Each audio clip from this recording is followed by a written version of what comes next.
For years now, people have asked me if I would give them my testimony, and I have not really recorded it all.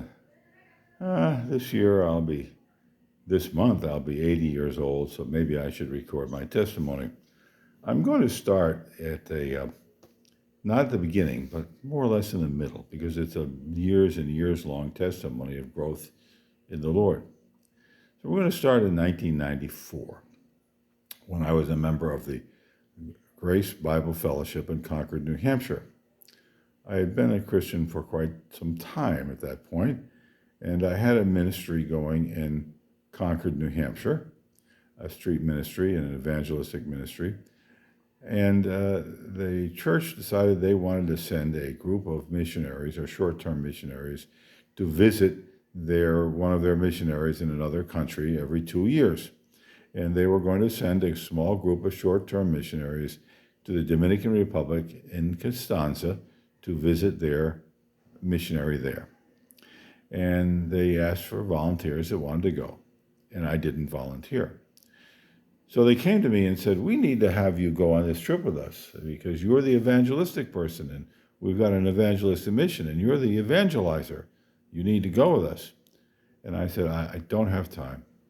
I'm very busy here in Concord, New Hampshire with my evangelism, and I just don't have time to go on a trip to the Dominican Republic. They really wanted me to go, and I said, I'm just not interested in going on a mission trip to the Dominican Republic. So we let it go. And they said, we'll be praying about it. And I said, well, that's okay. So we let it go. And I'm going about my business working, and they needed about 6 months to get ready for their first trip.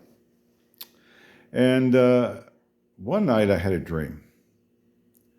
And this dream showed me in the closet in my house where I should look in a box in the closet, and in it I would find my birth certificate.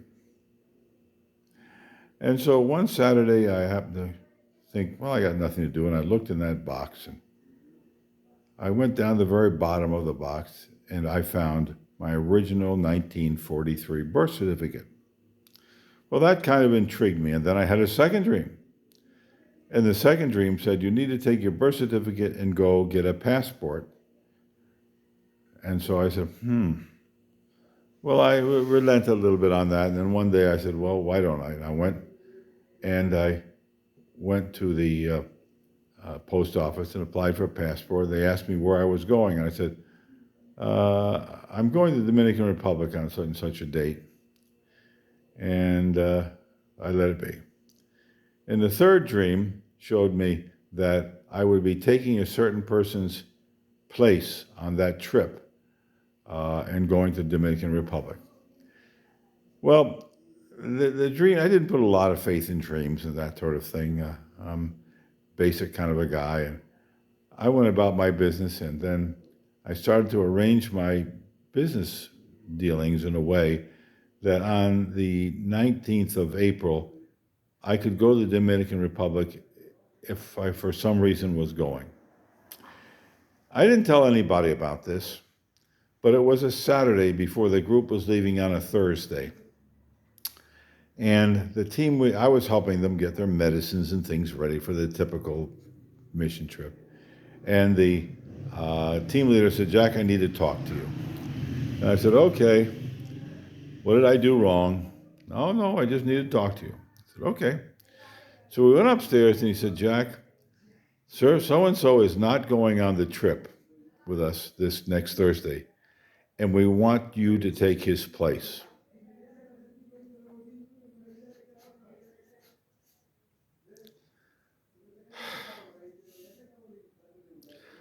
I have never forgotten that. It was like I could feel a big fish coming my way that was going to swallow me and take me to the Dominican Republic if I didn't go. So I said, yes, I'll go. And they said, do you have a passport? I said, well, I applied for one, but I don't have it yet. Monday morning in the mail, my passport was there waiting for me. And Thursday, I was on my way to the Dominican Republic. My friends, until you've experienced the way the Lord can work in your life, if you listen to him and do as he asks, you will never understand what it's like to live 100% in the Lord. Anyway, I got to the Dominican Republic, and it was a terribly, terribly powerful time for me. Every morning, I would go outside alone, and I would say the Lord's Prayer, and I said, Lord, thy will be done. When I got home, I realized I had to go back. So I talked to a dental friend of mine, and he said I need to go back too. So we planned to go back in 1996. And every year from 1996 to the year 2000, I went to the Dominican Republic for a minimum of 1 month and started my dental ministry in the Dominican Republic. During the same time, at the church's urging, I went to Nepal, India, Ecuador, Haiti, and we did dental ministries in these places. And then when I was leaving, getting ready to leave the Dominican Republic in the year 2000, after spending a week in Haiti and 3 weeks in the Dominican Republic, I passed an apartment as I was going to the pastor's house. And the Lord said to me, rent that apartment. So I wrote checks to the pastor for the months up to August. And I said to him, I will be back in August 1st.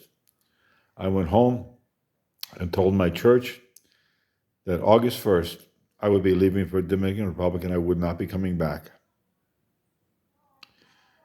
During that time, I saved all the money I could. And I took all of my belongings and gave it away to everybody who needed it. And on the last day here, I took my van and all of my tools and things I had.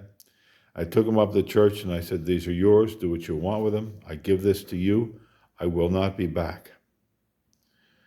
And I left for the Dominican Republic, 2 suitcases full of dental supplies and a carry-on with a projector to show the Jesus film, which was very popular at that time. I got to the Dominican Republic, and I've never looked back. Because when the Lord sends you, you don't look back. When the Lord sends you to be a missionary, not because you want to be a missionary, not because you think it's a great thing to do and you decide where it is you want to go or what type of missionary you want to do. When the Lord sends you, you go and do what the Lord tells you to do. And it may not be anything like you would have planned on. And it wasn't for me.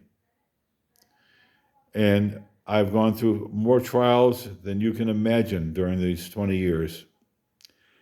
And the Lord has solved every one of them. The Lord put contacts in my way here to help build the mission. He arranged political things for me to get me my licenses here and my residency here. Brothers and sisters, if you will listen to Jesus, if you will simply say to him, talk to me, and I will do what you ask. Just talk to me. And when you hear him talk to you, if you do what he asks, no matter how difficult it is, I guarantee you, your life will change and everything will always work out well for you. That's how I got to the Dominican Republic. And to this day, I am still here serving the Lord Jesus Christ, helping thousands and thousands of people with their dental needs every single day. God bless. I hope you enjoyed.